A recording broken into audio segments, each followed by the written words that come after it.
Hi, this is Bob Sorrentino from Italian Roots and Genealogy, and I'm here today with Kate Kelley, also known as the Photo Angel.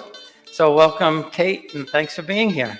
Oh, thank you so much for having me. I'm delighted. I'm thrilled. I'm thrilled because I think what you do is just totally amazing. So obviously, you're on the Italian Sunday dinner, but you're not Italian. I'm assuming you're at least part Irish. So what's your nationalities and your roots? Oh, right. So I'm English on both sides. I'm German on both sides, and I'm Norwegian on my father's side. The Irish comes from my married name, Kelley. Yeah, I forget that. Yeah. Yeah, I have a few Kelley friends myself, but without the E. That's, Oh, yes. Oh, yes. and so you live in Massachusetts. You know, my nephew and his wife, they live in Sterling. So I don't think Oh, you're too okay. far, right? No, that's not too far at all. So now have you researched your family's roots?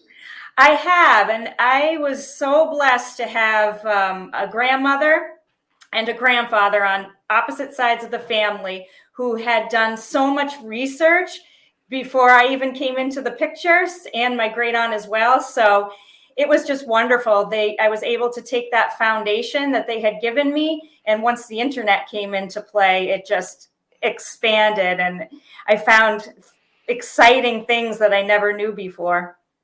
That's really, really cool. So what exciting things did you find, or any skeletons in the closet? So through my research, I learned that on my dad's side, I'm a descendant of Governor William Bradford on the Mayflower. So that was really exciting, Wow. right? And that I always heard that I was eligible to join the Daughters of the American Revolution, but I had the bare bones. So I was able to, using all of the vital records and acquiring those, prove my lineage and join the DAR, which is so much fun. I'm an active member in our local chapter. That's really neat. You know, my daughter should do that because, as I said in the pre-interview, my daughter's adopted. My son, both my children are adopted. Right. And Nicole she descends from Daniel Boone.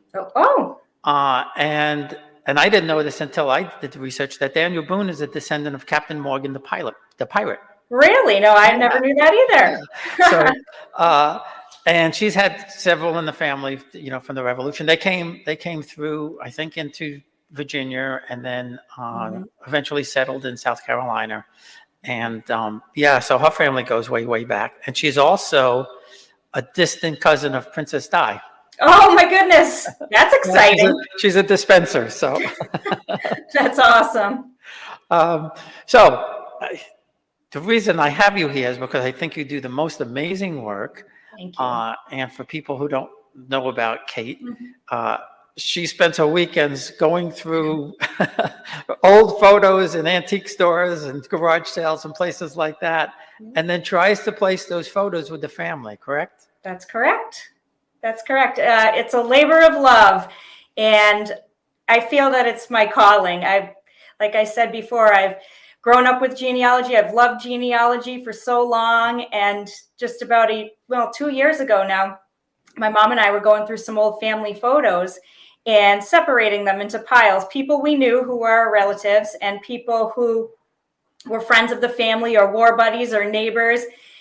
People that meant something to my grandparents, but now we're a couple of generations removed. So I thought, let's try and get these photos back to where they belong, back to their family members. And that's kind of how it all started. And because I was familiar with the genealogy websites, I went on to ancestry.com and I looked up the names on the backs of the photos, and I met with success. This gentleman from Tennessee responded, and he said, "This is so exciting. You have a pile of photos of my relatives," and I'm speechless, and I can't wait to see them. So now these were photos that you had in your family. That's right. That you were able to connect with somebody hundreds of miles away. Right. And now, was he a family? Now, was he a cousin or so? No, he was. Honestly, I don't know exactly how my great aunt made the connection to him. This is kind of what our family thinks. So the last name in our family, my mother's maiden name is Strawn, Straun, and this gentleman's last name was spelled Straun. So at some point in time, pre-internet, I'm going way back into the 1940s, she had made this connection with these Tennessee Strauns. We could never make the blood connection, but they became really good friends, and we had photos of my family visiting them down in Tennessee and vice versa. And so it's still a mystery. It's one of those questions where you kick yourself because you wish you had asked when the person was still alive. But yeah, somehow they were connected. And I thought it was interesting that you said way back in the 1940s. I was born in 1951, so Right. I'm way back there. Our parents are watching. Sorry, guys. It's frightening to think my dad would be 100 years old this year. Could you imagine? Oh, God bless him. That's wonderful. That's like, it's so odd to even to think about, Wow. something like that. So, what's the without giving away any secrets that you don't want to give away? So what's the process? How do you do this? Right. So it starts with labeled photos. A lot of times people will ask, what can I do if I don't have any information on the photo? And unfortunately for the Photo Angel project, there's not much you can do at this point with an unlabeled photo. I don't use photo recognition technology. I get that question often as well.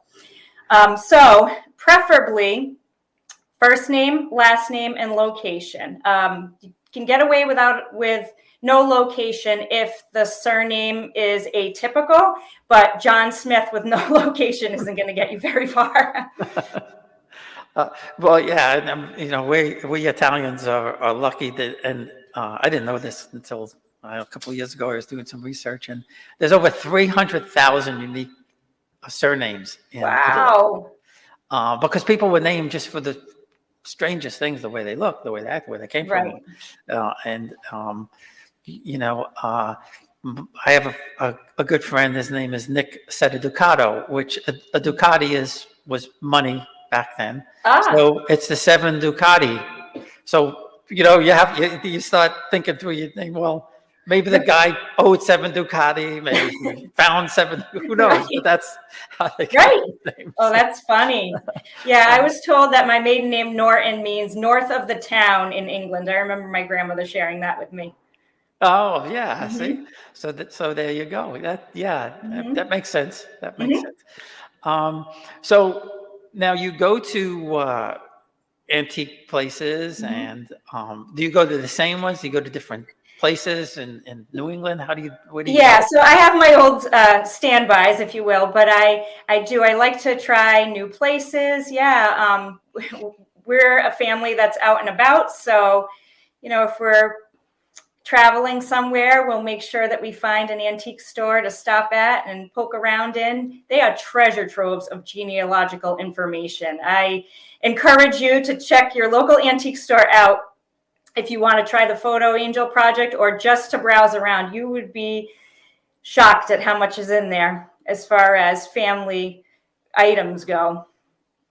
Yeah, and I go in there sometimes and I like looking at, I've never bought anything, but I like looking at like the buttons. Right. And sometimes there's medals and things like that. Right. And did they sometimes have a history with them? Those kinds of things? Yes, they do. And although I focus primarily on photos, I have acquired and purchased items that are labeled that I return to family members as well. Oh, wow. That's okay. Books and diplomas, baptismal certificates. And you find these in these antique places? Yes, and I chatted with the antique store owners in the preliminary stages of the project because I was curious how they were acquiring all of these items, and they said, generally speaking, most of the items end up in antique stores because of estate sales. People pass on, things end up in the antique stores. We'll be right back. Experience Italy like never before, traveling with a scheduled group or create your own bespoke tour with friends with philitaly.com. Pack your bags and follow Phil. That's www.philitaly.co.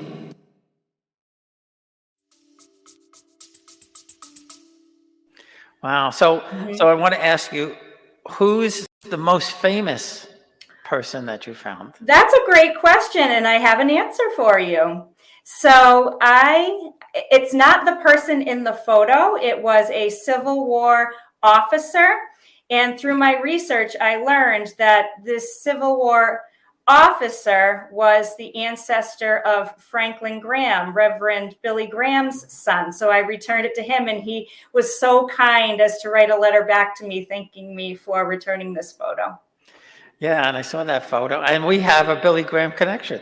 Ah, My dad took Billy Graham's photo in 1955 in New York City. My dad worked for the Daily News.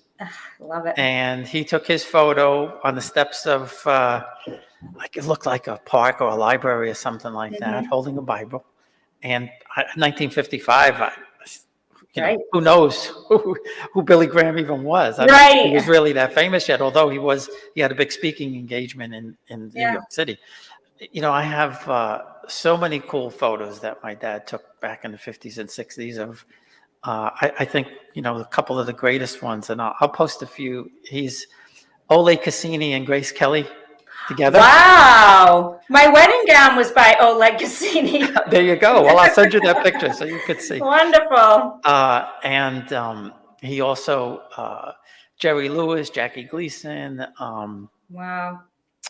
That's fascinating. Elizabeth Taylor.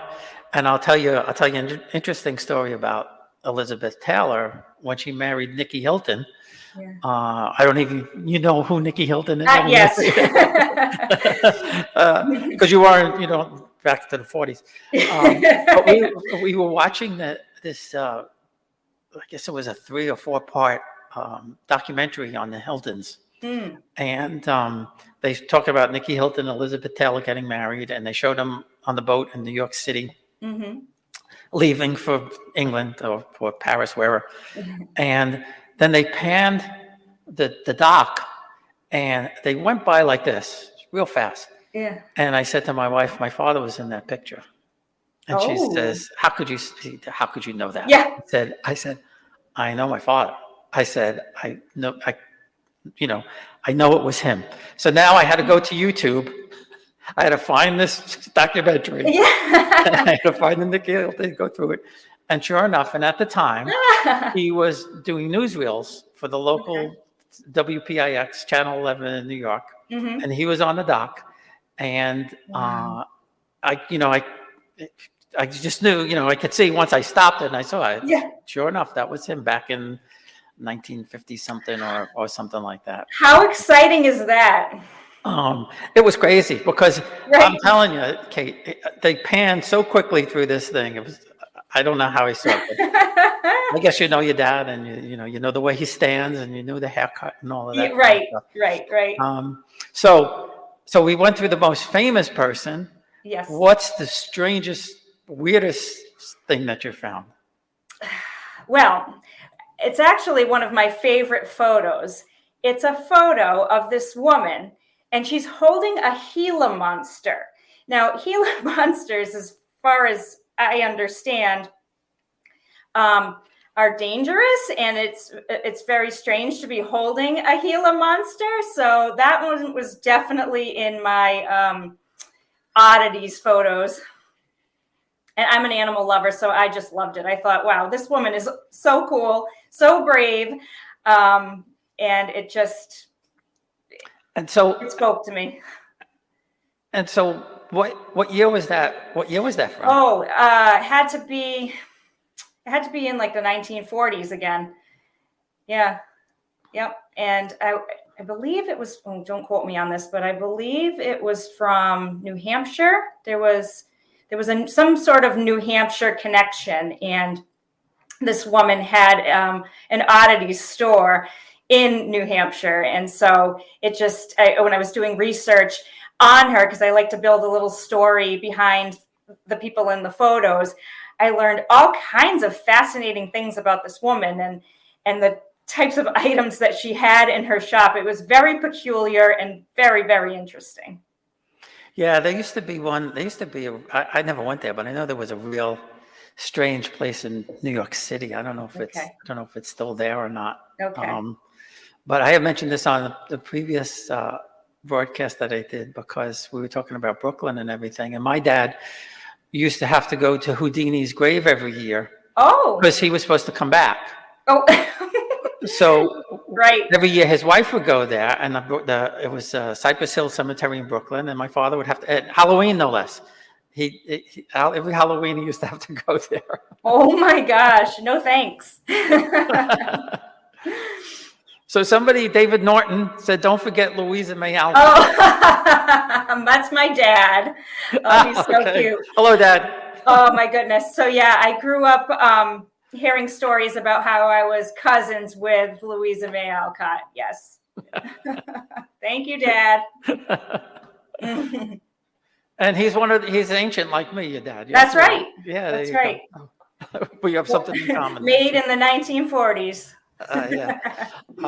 Well, it's my brother was born in 46 and I was born in 51. Okay. And for Italian citizenship, I could go through my mother's family, but my brother can't. Because they passed a law in 1948 that prohibits you from doing that. Really? That's interesting. Yeah, I didn't realize that. Huh. So it all just depends. Yes. On when you were born. Right. So now you live in Massachusetts, and I mentioned my nephew lives in Sterling. So that must be a great hunting ground, yeah, way up there. Oh yes, and yes, the treasure troves of our antique stores are treasure troves, and there are quite a few. We have a lot in central Massachusetts. They seem to be the hotbed for antique stores in this area. And, antique stores are hit or miss. Sometimes I go in and I come out empty-handed, and sometimes I go in, like, how much money do I have? I want to take it all home, right? So yeah, it's fun to explore different ones because you never know what's around the next corner.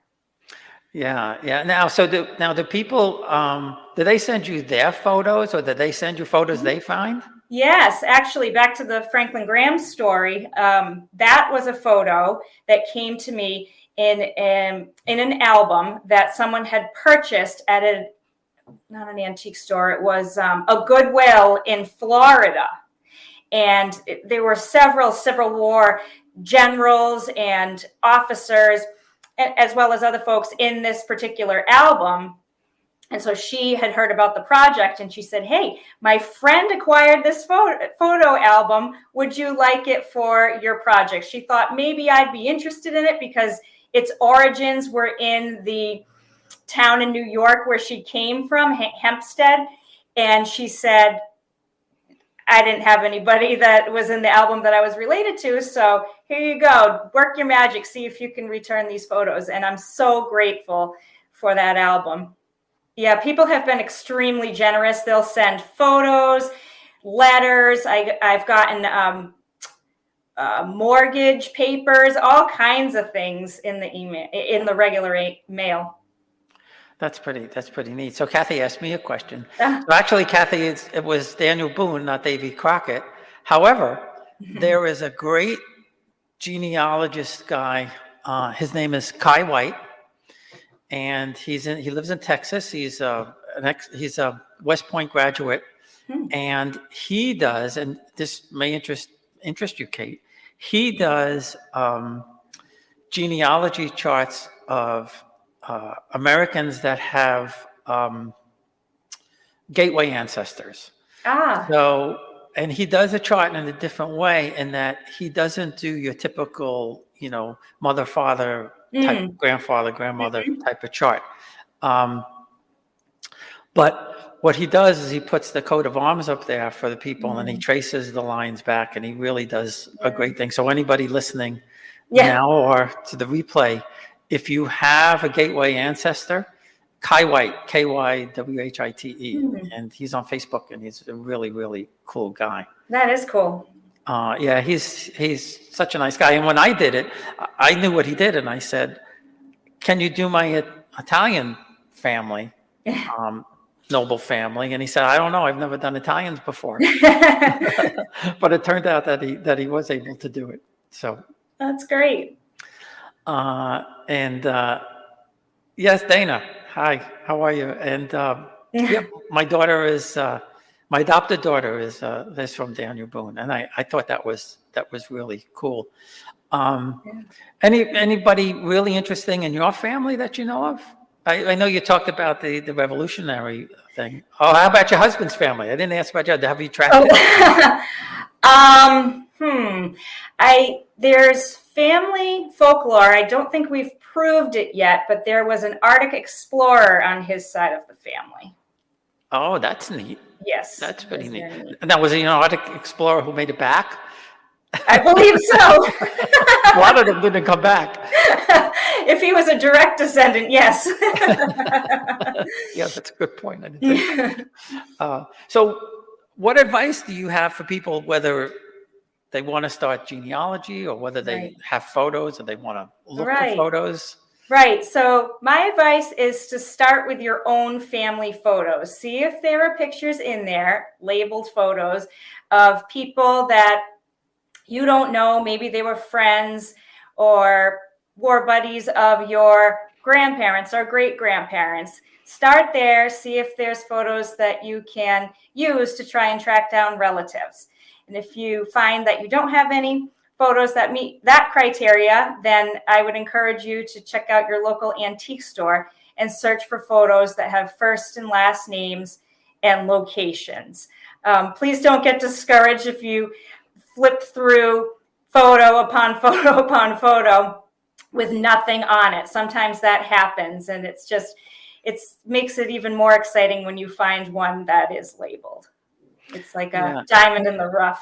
And what about newspapers? Do you go back and look at newspapers and things? So I use newspapers.com in my research. My three main tools that I use are Find a Grave, which is free, My Heritage, and Ancestry. And I also use newspapers.com to check out the obituaries on the people, because that tells their life story. And it just, all of these pieces working together complete the life story of the person in the photograph. And then I share it in the Photo Angel Facebook group. Yeah, that's good. And that's what I tell everybody. I always tell them, start with grandma or the oldest cousin. Yes. And you never know what you're going to find by asking around. I found the strangest things in the strangest places. Right. I know. And I even found, talk about newspapers. I found my father was born in Scotch Plains, New Jersey. I still don't know why, because my grandparents lived in New Jersey, and Scotch Plains was the middle of nowhere back then. But I found obituaries in the New Jersey papers about my grandmother and grandfather's family in Italy. So they were still living in Italy. They passed away, but it was a small newspaper. They must have had like a who's who section or something like that. Right. And they referenced these people over in Italy, and I found things that I didn't know. Right. Yes, I know. They really are. They're treasures. One of the other things that I found through newspapers and things like that is just keep poring over, keep Googling things. I found out that I had a Swiss great-grandmother, second great-grandmother. All right. And she lived in Naples. She married my grandfather, and her father was in the Swiss Guard. Wow. And you always associate the Swiss Guard with the Pope, right? But right. They were mercenaries. Oh, wow. To some of the countries in Europe. Huh. And they were there. They were part of the Neapolitan army. This was before Italy was united. And I went out there and I just Googled Swiss records or something like that. Right. And I found the site, and they said, if you have questions about Swiss genealogy, write us in English, Italian, or German. And so I told her name was Elisa Moore. I know she was a prominent family, and they sent me a link to the records of the prominent families of Lucerne going back to the 1300s, Oh my goodness. and all handwritten stuff. Wow. So, I tell people all the time, you don't give up. Yeah, right. Just keep searching. Sometimes you have to walk away for a little while. Absolutely. Absolutely. That is wonderful advice. Because, you walk away and then you come back and all of a sudden it's there. Yes. And, That's so true. I have an elusive Civil War ancestor that likes to give me a little hint every 10 years. My cousin and I found him in West Virginia. Our family never knew that. My family's from Connecticut originally. And we tracked him down using the 1870 census, West Virginia, because we had heard stories about how he never came back to Connecticut. And we're like, where did he end up? And sure enough, we got him, but we don't know where he died and where he is buried. So that's the next mystery. Have yet to find out those pieces of information. In another 10 years, he'll probably let me know. Well, and that happens. I interviewed Paul Nautra from FamilySearch.org. He's one of the executives there. And Cool. he told me a story that he was looking for, I think it was his grandmother's birth record. She was born in New Jersey. He couldn't find it. And he couldn't find it. And he was going to a seminar in Pennsylvania to do a talk. And he said, I was on my way out and I looked up and I said, Grandma, help me. So he goes to this conference. He said, I'm in our booth, and I look over and I see this woman who's got a tag that says that she's from the New Jersey archives. So he says, I went over and asked her. I told her the name.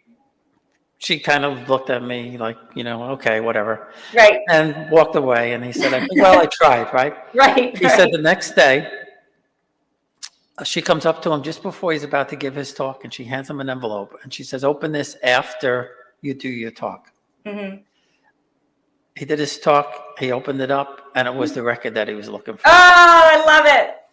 Oh, my gosh. So I'm a firm believer that nothing's an accident. Oh, absolutely. You're right. Oh, my dad again. He's prompting me. What did I forget to talk about? That's good. It's good we have him on. He's so cute. Let's see. What does it say? What about the photo your grandfather in Austria after World War II was? Oh, right. So my dad's an expert on World War II, and he had this photo of his dad, my grandfather, with his buddies in World War II. And we thought, oh, this would be fun to see if we could connect with some of the relatives in this photo. So we ended up connecting with the daughter of one of the soldiers that my grandfather served with. So that was fun because she didn't have any pictures, didn't know much about her dad. And so we were able to fill in a lot of gaps for her. That was a really nice story too. Oh, that's cool. Yeah, I like World War II also. So I'm going to have to send you my uncle Tom, who was in Iwo Jima. Okay. And he drove one of the boats. I'll send it to you so you can send it to your dad. Yes.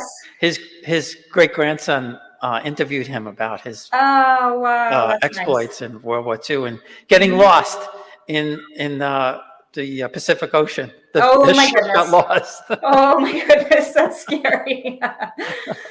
And they were out there in the middle of nowhere by themselves. But yeah, I do come across a lot of military photos.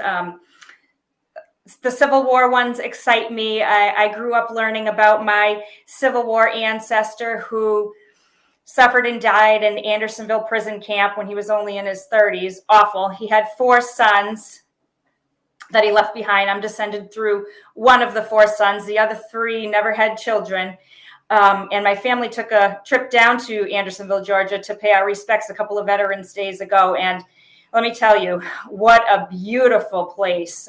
Very well kept. They have an awesome museum. If you ever have a chance, even if you're not connected to anybody from Andersonville, it is an experience, very sobering experience. And so anyway, I do acquire a lot of photos from different wars. And when I was giving a live presentation for a historical society in Rhode Island, this is one of my favorite stories to tell.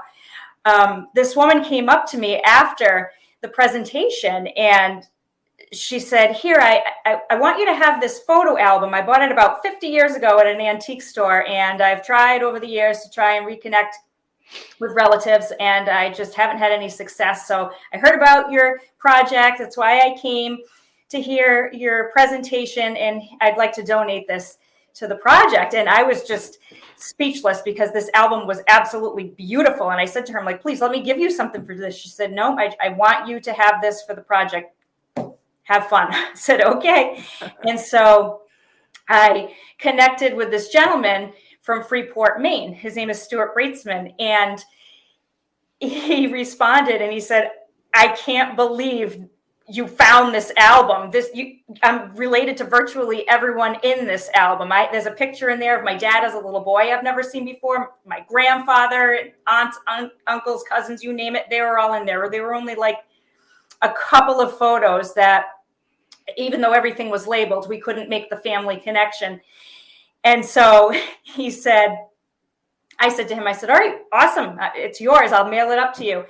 And he said, oh no. He's like, I want to come to you. He's like, I'm retired. I'll make the trip down. I said, all right. So we spent an awesome afternoon going through every photo, verifying who everybody was. He brought his laptop down and we've become friends. And it was just such a beautiful, exciting, gift that kept on giving. And one of the photos that was in this album, the most historically significant, was of his Civil War ancestor who also suffered at Andersonville and was a POW in multiple prison camps and wrote a book about his experiences in it. And he had never seen a photo of him before. So it was just amazing. It was amazing all around. And even that we had this Andersonville connection together. And to this day, it's my favorite success story. It's awesome. And recently we took a trip up to Maine and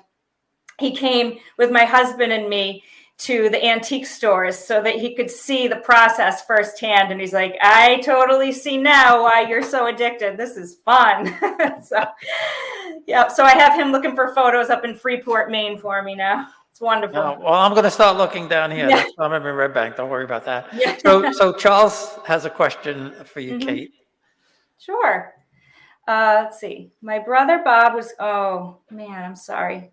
I have a good photo of him. I also have 2 photos of a Christmas party he was at. I can't find him in there. I can send the photos right now if you can ID him. So, yeah, I mean, I can take a look. I mean, it's tough trying to determine who people are because of the lighting and the type of camera and everything, but I can certainly take a look at that. Sure, I'd be happy to. And so that's a good lead-in question to if somebody has photos that they want to contribute or they have photos of family that they can't, how do they get that to you? Yep. So I have a Photo Angel website where you can send me an email and I'll provide you with my home address. You can send it to me. And if you're local, then we can meet up. That's fun too. Okay, yeah, and I'll put all those links. I'll put all those links out there on the blog and everything. And also now, I'm assuming you self-fund some of this, but do people help you out with donations or postage or things like that? Yeah, that's a great question. Yeah, so I don't charge families for returned photos or items. That's my gift to them. But people have been extremely generous with donations of stamps, monetary donations. I've gotten envelopes, photos. Photo Angel mail is so much fun. I come home from school, I'm like, ooh, I wonder what's in the mailbox now. Like, it keeps going. And I have a mini museum now in my home, in my Photo Angel office. So, I mean, yeah, so it's a good thing that I'm making connections as fast as I do because they're coming in as fast as they're going out. That's great. And what do you teach? I know you were. I'm a special education teacher. Oh, so, Yes. so you two special things that you do is this, Thank and you're a you. special ed teacher. Thank you. My son was in special ed for a Okay. number of years, and Yeah. you guys are special breed, that's for sure. Thank No you. question about that. The kids are the best. Yeah, yeah, and I don't, it's people don't understand. Right. People just don't understand. Right. Um, Mm-hmm. But it's hard for the teachers, it's hard for the kids, and you have to be a special person to be able to do that. Oh, so Charles was born in Corona, so my family's from Oh. Corona. Huh. That's cool. And that's true. You find out when you do this stuff, you really find some strange connections. Right. Right. Right. I Uh, do have an Italian success story if you'd like me to share that. Oh, with I'd love you. it. Yeah.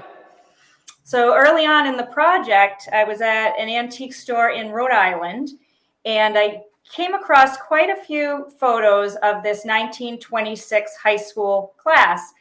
And I tracked down the gentleman in the photograph's son, and he was so excited because he didn't have a large copy of the graduation photo. He had like a small reprint. And I was like, oh, this is awesome. So I said, all right, what's your address? I'll mail it out to you. And he said, I don't live too far from you. Why don't we meet up? I said, okay. So it was about an hour from us. So we drove out to the Worcester area and spent a lovely afternoon chatting about his Italian immigrant family who had come over and started a dairy farm. And this dairy farm progressed into a milk supplier for the whole town, and then a distributor for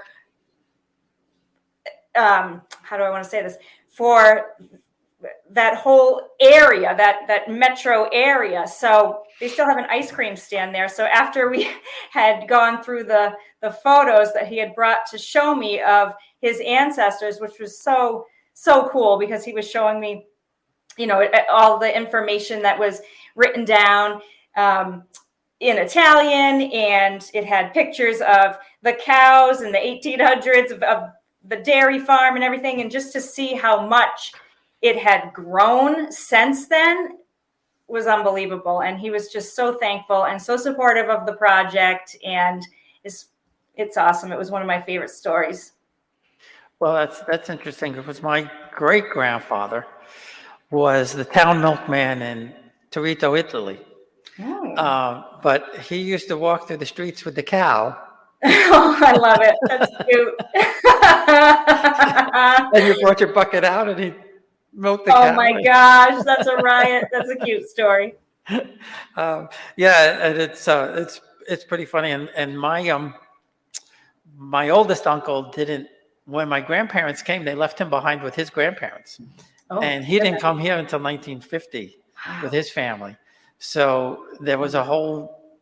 He had never met his brothers and sisters. Wow. And he hadn't seen his parents in, like, I don't know, 35 or 40 years or something like that. Wow. That's crazy to think about, right? Yeah. They had left him there.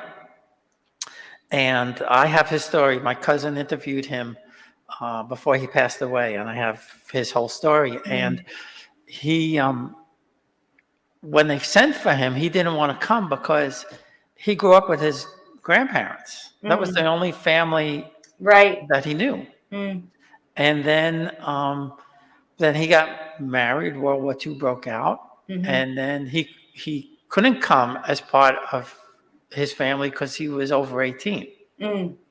So he had to apply. They actually lived in Canada for 5 years. Wow. And I guess I don't know if it was 1954 when they finally got to America. They lived in Canada for like 5 years, something like that. So, yeah, and I was lucky that my cousin actually interviewed him. And it's a real, I mean, they grew up they actually had a house, which was unusual, especially back then. Right. But it was a 2-room house. And there was, my cousin told me there was the bedroom for she told me my aunt and uncle and the newest baby would sleep in the bedroom. And everybody else was in the kitchen, living room. Oh my gosh. family Right. room, children's bedroom. It was all the same room. Right. Oh, that's cute. But that's the way it was back then. Right. That's right. So before we go, just tell us how everybody could get in touch with you again, either on Facebook or on your website. And yeah, sure. So the Photo Angel Facebook group is the best way to see all of the activity. It's a lot of fun because I share my success stories and encourage other people to share theirs as well. So they're from all over the country and some internationally. It's really cool. I also have an Instagram and a YouTube channel and my Photo Angel website. So you can find me. I'm around. yes, just look for Photo Angel and you'll find Kate. And Yeah. you also have another group on Facebook where people could post their own pictures too, right? Oh, yes. Thank you for mentioning that. Yes, it's called Heirloom Show and Tell. And it's a place where you can share photos of your family members or heirlooms from your family members. I was so fortunate to have a great aunt who labeled all of our heirlooms. So it's wonderful because I know what every I can't tongue-tied, who everybody belonged to. It was just so fascinating and so exciting that I had all of these wonderful things in my possession because I was the family historian, if you will. So it all passed down to me. So it's fun to hear other people's stories as well. Absolutely, and that's what I enjoy so much about this. Well, thank you so much again, and as soon as I find some photos, I'm going to be sending them to you. Oh, that sounds great. Thank you so much for having me. I had a great time. That was my pleasure. Thanks.